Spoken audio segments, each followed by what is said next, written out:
As far as Pokemon Generation 10 goes, we have a bunch of leaks, but we don't have too much about the game to the point where we know everything, which, I mean, that's good news and bad news, because, I mean, like, for me, I low-key can't keep my eyes off of the leaks, and I want to see them, even though I like surprises, and I want to be surprised. But what's going on with the gym battles, more specifically for Generation 10, the new battle evolution gimmick, which if you don't know what that is, essentially it's just like Mega Evolution, Z-moves, Terrestrialization, basically just every single new generation has some sort of battle evolution gimmick, right? Which is awesome, and Generation 10 is going to be no different. We will be getting a brand new one with that. Today, let's cover some of the leaks that we have from Pokemon Generation 10 about the battle evolution mechanics and the gyms. Okay, so first of all, this game is going to be a little different in the sense that we're going to have a bunch of islands. Of course, we've had the Alola region, you know, we've had Hoenn, where there's a lot of water, a lot of islands, whatever, but Generation 10 is going to have a lot of islands, but like bigger islands. So it's not going to be like the IGN meme, you know, too much water, which a lot of people have been throwing that out. But as far as that goes, this game will apparently actually have 18 different gyms, one for each type. And this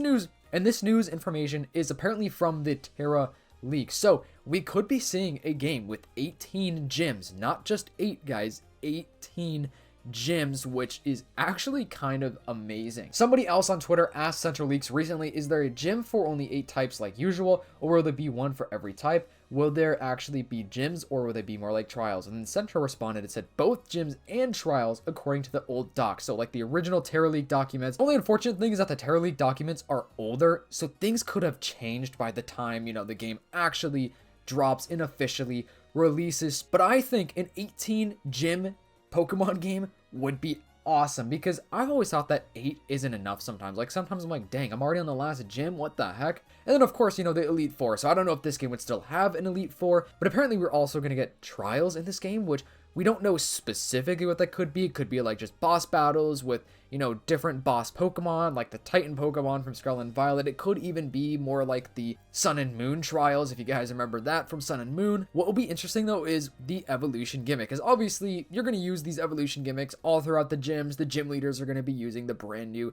battle evolution gimmick, and the Terra League says it's going to be some sort of weather move mechanic, which could entail a lot. I know we had this recent tweet from Moot saying that we're going to find out more about the Majin, which I don't know if that's the evolution gimmick. A lot of people say that is the evolution gimmick, Majin, which I don't think would actually be called that when the game drops. I think that's just kind of like what people are calling it, at least. Apparently we're going to get some more leaks about that. And there's also some sort of gym adventure feature. So 18 gyms, one for each type. The game is going to have different endings, which will depend on you catching or not catching the legendary Pokemon, how many gyms you beat, they are skippable, and when you decide to beat the main villain of the game, which I don't like that, man. I want us to just have the same ending, because I'm going to feel like I'm missing out, you know what I'm saying? Because, I mean, obviously, I'm going to be doing all of these things right here, you know, catching legendary Pokemon, doing all the gyms and the, you know, defeating the main villain and stuff like that. But gyms being skippable is not cool. I don't think that's a good idea. You know, people already didn't like that Scarlet and Violet, the gyms were out of order. So, like, bro, this is going to be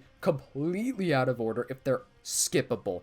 I personally want it to be, we have to beat this gym leader, and then we go to the next one, like leveling up to the stronger and stronger gym leaders. You know what I'm saying? I didn't love how Scarlet and Violet was just like a free-for-all, basically, with the gym leaders, essentially. I prefer the classic gym style, but I do think one gym for each type would be super cool. Like, that's a cool idea. I would totally love to see that one.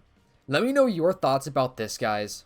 This game seems like it's going to have a lot in it, like a ton of different features, you know, boss Pokemon, Pokemon rescue, weather move acquisition quests, so maybe like different quests we have to do to maybe get the weather move, like different weather moves, like control water, air, kind of like Avatar. Obviously gyms, MMO raid battles, dressing up Pokemon, unsure, it's only mentioned, an option to choose between PLZA and the traditional combat system, which I think recently we kind of figured out that it's actually not going to be like something that we choose. It seems like they were deciding like what to do.